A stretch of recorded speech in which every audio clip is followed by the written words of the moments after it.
Pour ce sujet, entre parenthèses, nous allons aborder la peinture de figurines des Gobelins des Marais.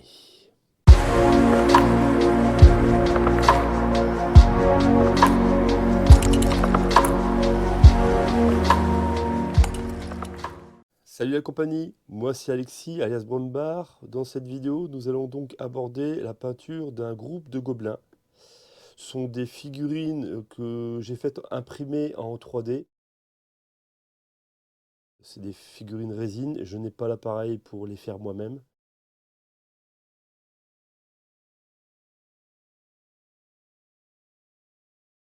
C'est des figurines qui viennent de Highland Miniature. Pour l'impression, j'ai fait appel à une boîte française qui s'appelle 3D Minis Factory. Ils ont une résine qui est très intéressante car résistante, assez souple en fait, assez proche du plastique en fait dans l'ensemble. Voilà. Et ce qui fait que j'aime bien avoir recours à leur service. Alors c'est un groupe de gobelins des marais que je vais réutiliser dans le jeu Kings of War. Il y en a 20 pour commencer, j'en ai commandé je crois une soixantaine. Donc je vais commencer déjà par les 20. Je vous donne tout de suite la méthodologie pour les peindre. C'est parti. Voilà les figurines Highland miniature.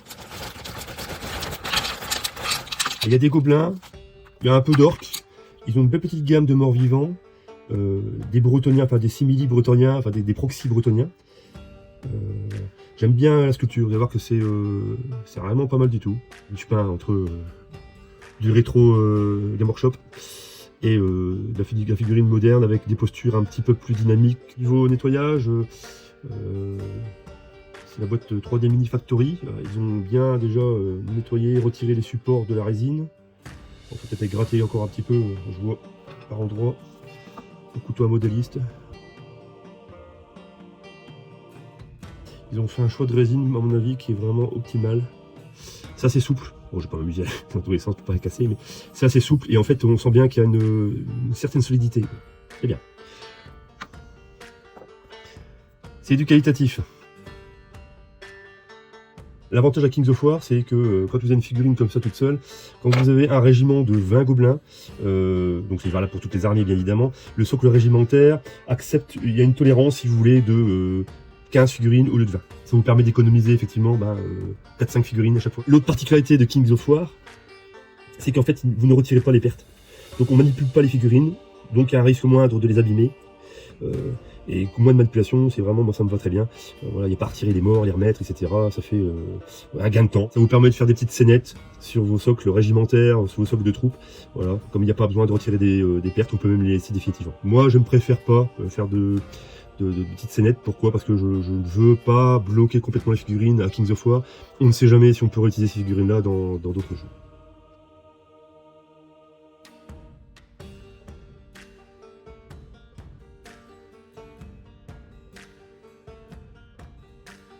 Bon, franchement, c'est propre.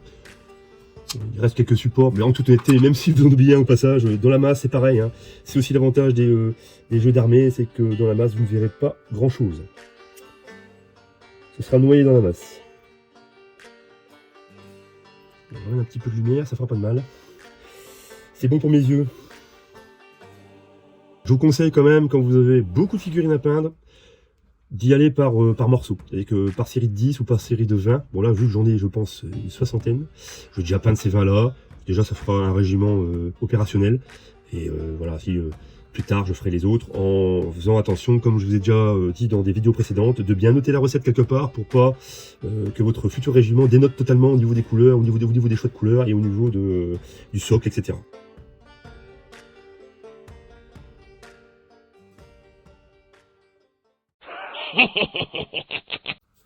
Donc nous voici au soclage des figurines. Nous avons recours à la super glue. Et puis tout simplement, je vais socler sur des socles que je vous ai déjà montré dans des vidéos précédentes, avec des socles avec un aimant au centre.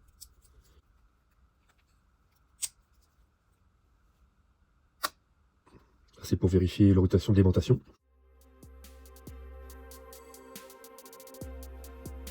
Et normalement, le 20e, il est là. Alors, le collage est important justement pour orienter correctement vos figurines, pour pas qu'elles se gênent les unes les autres. Bon, ça, à première vue, c'est une figurine qui ira plutôt à l'avant. ou sur le côté.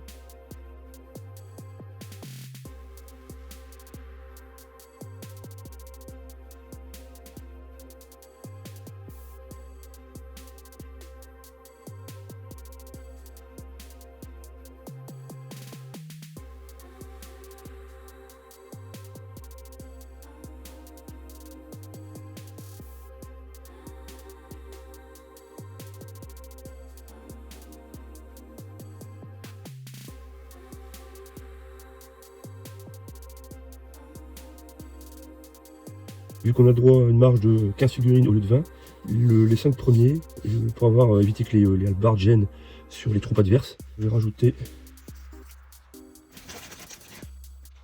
un rang 100 figurines.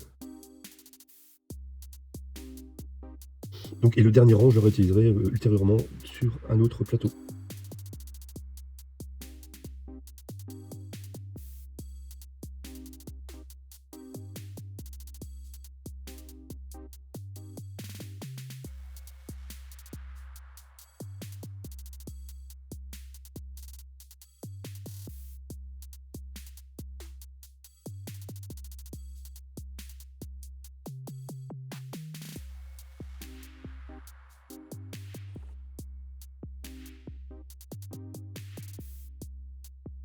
Je vous passe la suite. Et voilà, le souclage est fini. Vu que c'est le temps du collage, ben j'en viens au socle régimentaire, où je vais pouvoir mettre mes 20 figurines. Je me fournis toujours pareil chez Wave Game. C'est une boutique française, très sérieuse.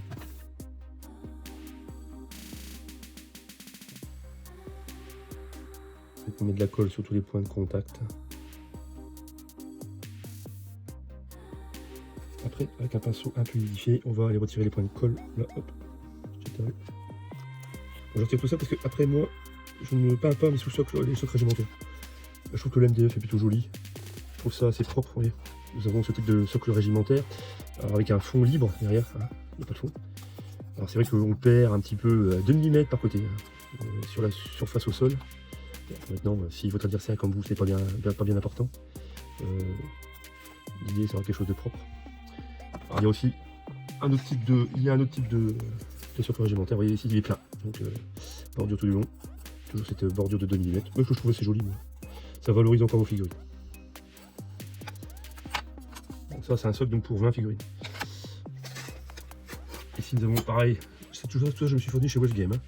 Un socle pour 40 figurines. Je commence par des socles comme ça, moi je commence par des socles de 20.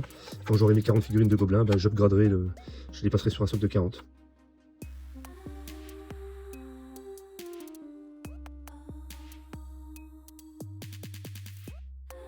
Voilà, donc maintenant il n'y a plus qu'à bomber tout ça. Une sous-couche noire, Black Chaos.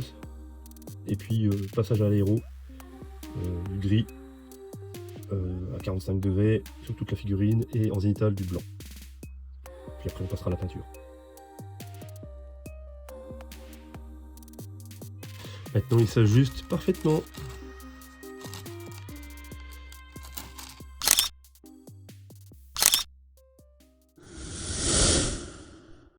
On va se coucher à la bombe, au Chaos Black. Comme d'habitude, je vais vous passer cette étape, vu que j'en ai déjà parlé dans la vidéo précédente. Par rabâcher toujours la même chose. Donc si vous voulez savoir comment procéder, regardez les vidéos précédentes.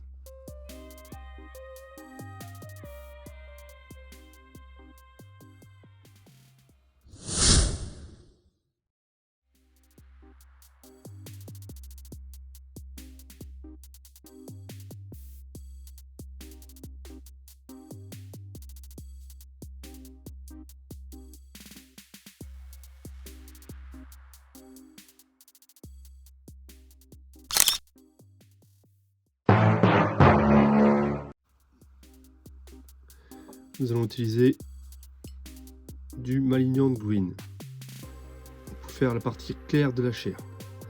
Puis on contrastera avec de l'Orc Skin pour ombrer par le dessous. Et pour tout ça, il nous faut bien évidemment, du médium, si possible de la marque. Donc Malignant Green, on y va sur toutes les parties de chair. On essaie quand même d'être propre, pas trop débordé.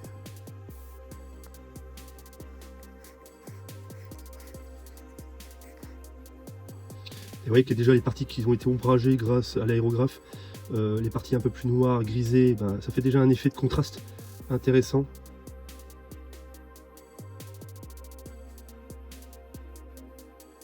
Plus avancé dans la peinture de la figurine, moins il y aura à poser de peinture. Donc c'est vrai que c'est un peu plus laborieux pour les premières étapes. On fait un peu les aplats, hein, si je puis dire. Puis après, avec le temps, vous allez voir que plus vous revenez sur la figurine, moins il y a de surface à travailler, quoi.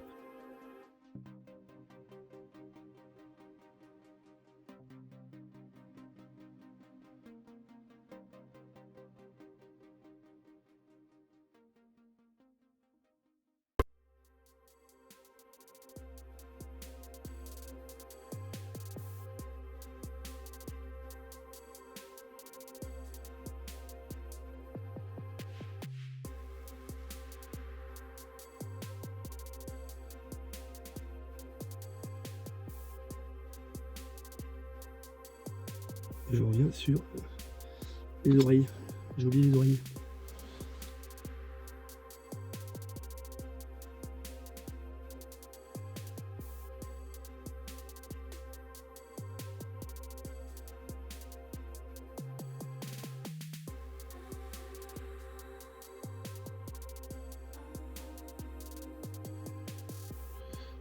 Cette hallebarde a un petit défaut d'impression en fait. Par contre, je pense pas que je puisse rattraper avec ça, peut-être en ponçant. J'essaie de limer, on verra après.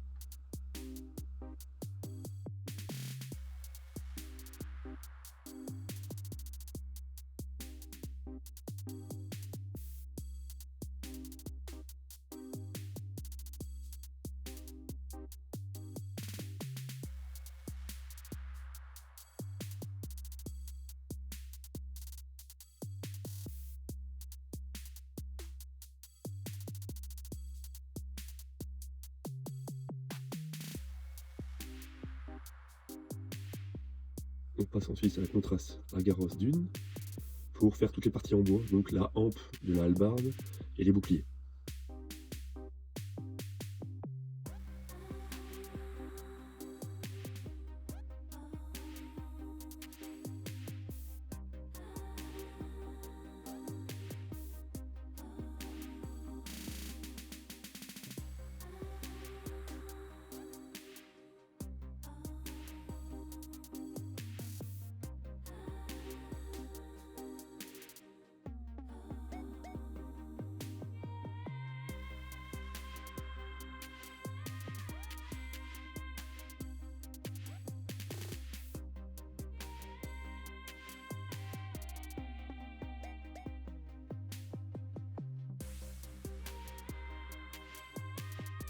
Je suis pas satisfait des cagoules qui sont un petit peu trop sombres à mon goût.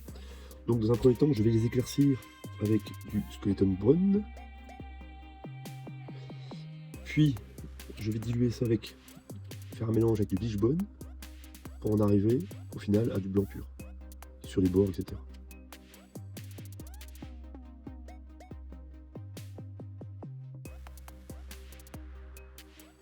J'ai déjà fait toutes mes figurines de Skeleton Bone et puis je passerai à l'éclaircissement au Bleach Bone.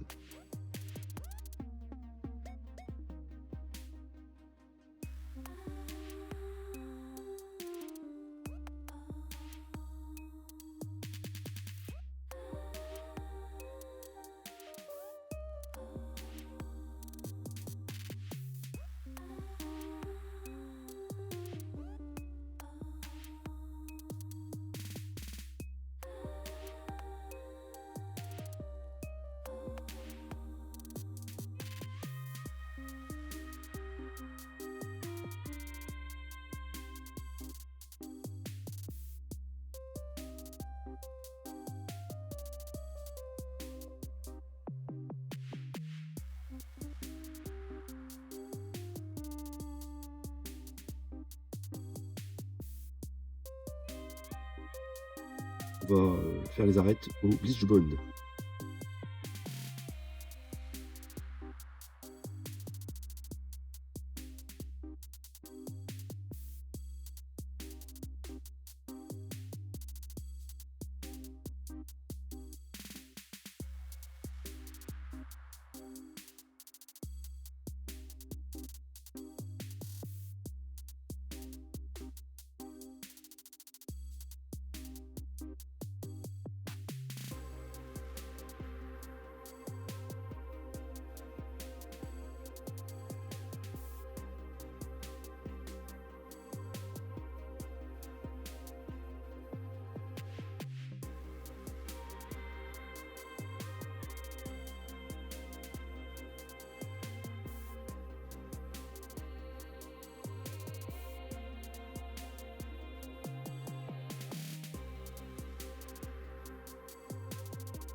Alors maintenant on va passer à l'orc skin pour effectuer un contraste au niveau de la peau, pour donner un petit peu plus de profondeur. Vous allez voir, ça fait un petit effet waouh.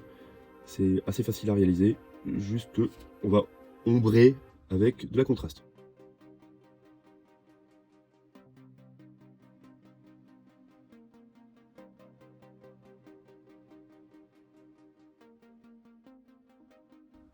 Voilà. Avec un moindre effort, vous voyez que ça donne déjà un bon petit résultat.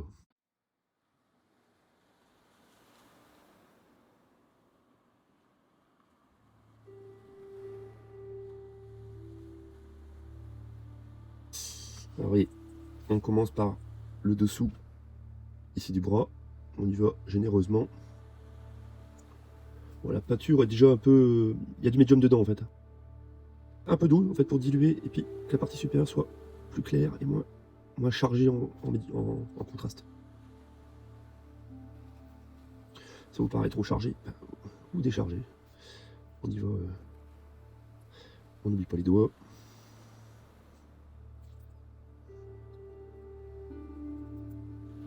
Ça paraît bien ça. On n'oublie pas les petits recoins du genre les genoux.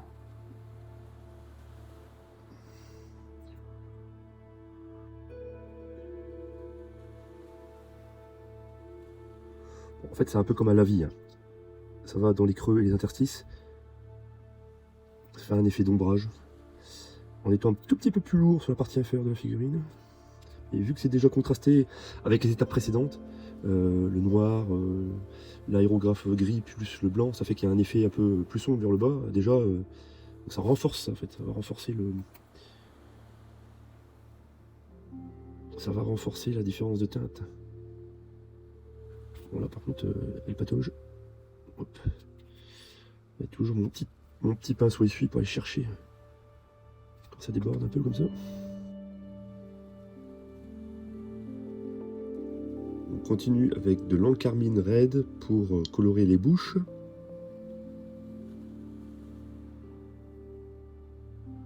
Maintenant c'est autour de la contraste Tech Beat Laser pour faire toutes les parties en cuir, les chaussures en priorité. Puis je ferai les autres parties en cuir avec du Hardened Laser. Ça permettra de varier un petit peu les cuirs.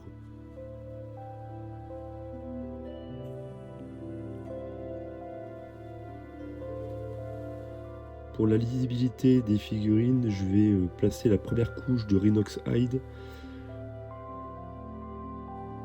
Je rappelle que c'est intéressant de diluer pas mal votre peinture pour atteindre par capillarité la base de la figurine.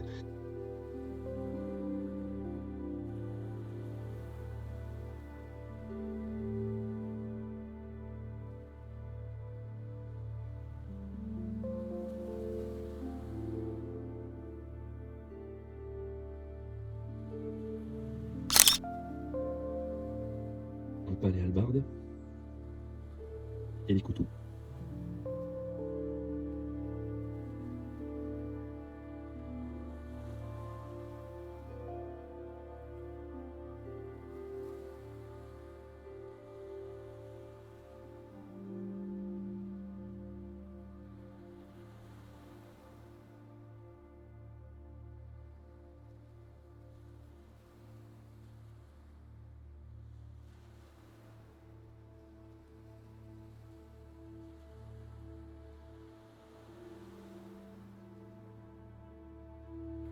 Maintenant, un peu de weathering.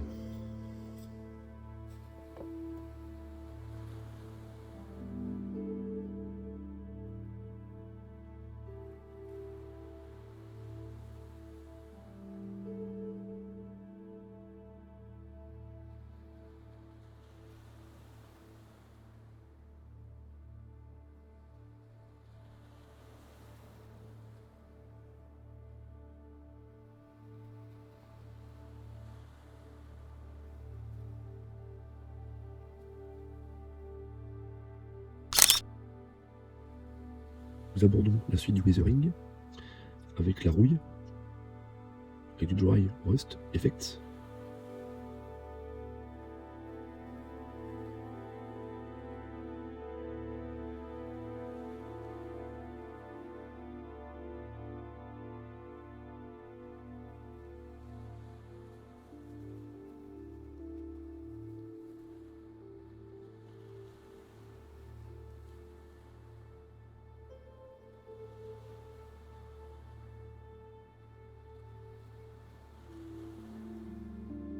On s'attaque à quelques détails.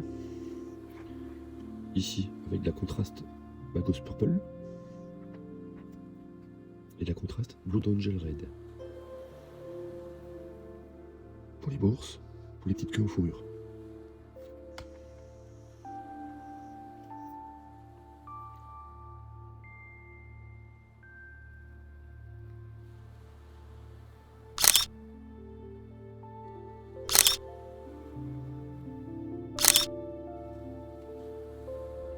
On va finaliser avec les parties métalliques avec du Shining Silver pour faire ressortir certaines arêtes des hallebardes et un petit peu les couteaux.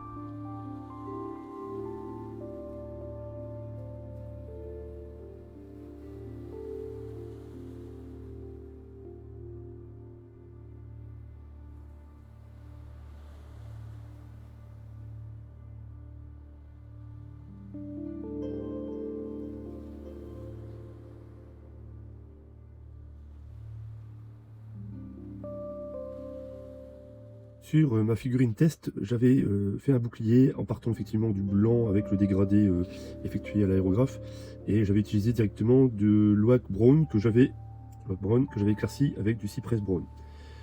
Puis le blanc qui était sous-jacent et resté apparent. Il y a toujours cette idée là d'avoir une partie un peu plus sombre sur le bas du bouclier et une partie plus claire sur le haut du bouclier. Pour avoir quelque chose d'un peu plus simple à faire, je m'étais dit que j'allais directement peindre toutes les parties en bois avec de la contraste Agaros Dune, ce qui correspond à ce bouclier là. Donc en fait finalement sur la plupart des boucliers je n'étais pas assez satisfait parce qu'il y avait une partie qui était un peu sale sur le bas du bouclier. La partie qui était sombre, ça ne faisait pas sombre, ça faisait sale. Donc j'ai opté plutôt de prendre ces boucliers là et de les obscurcir avec de l'oak brown, qui fait un effet assez correct. Ça te donne un effet un peu plus réaliste d'avoir des boucliers de couleurs différentes. C'est pour ça que je ne vais pas obligatoirement chercher à avoir exactement la même teinte pour tout le bouclier. Voilà, nous sommes arrivés au souclage. Donc on va successivement peindre avec du Montfang Brown pour commencer. Puis par brossage à sec aussi, on passera une couche de Balor Brown. Et enfin, on finira avec de Luchaptibone. Puis on mettra les touffes d'herbe. Déjà passé sur toutes les figurines avec le Montfang Brown.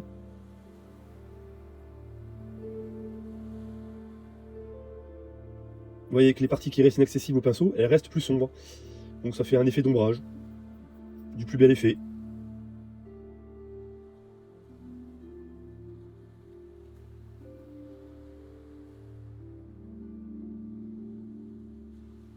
Donc maintenant, on passe au Balor Brown.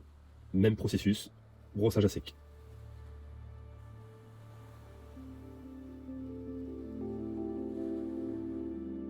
Pour finaliser les socles, un brossage à sec à Luchaptibones.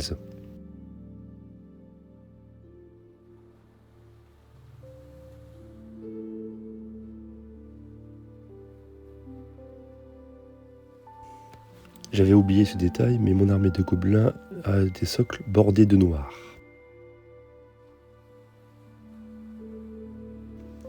Donc je passe tous mes bords de socle au noir.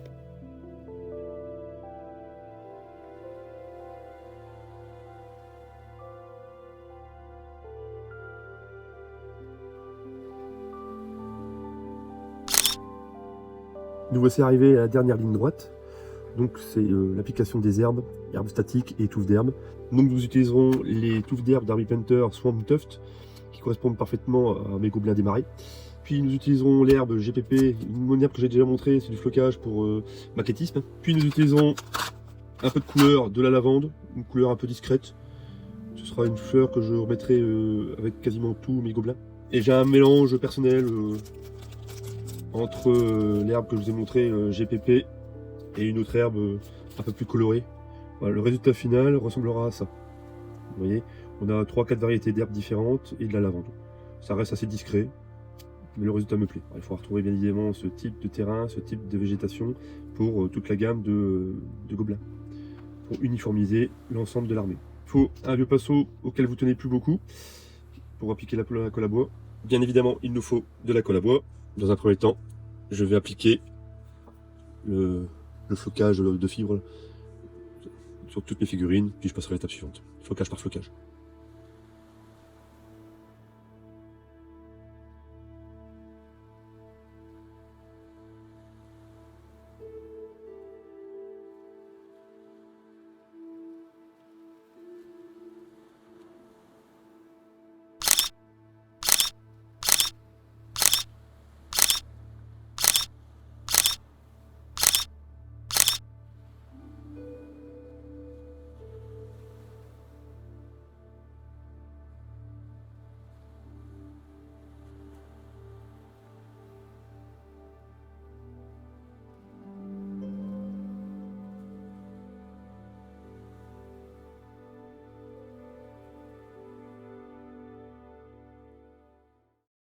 Si ce type de vidéo vous intéresse, dites-le moi dans les commentaires.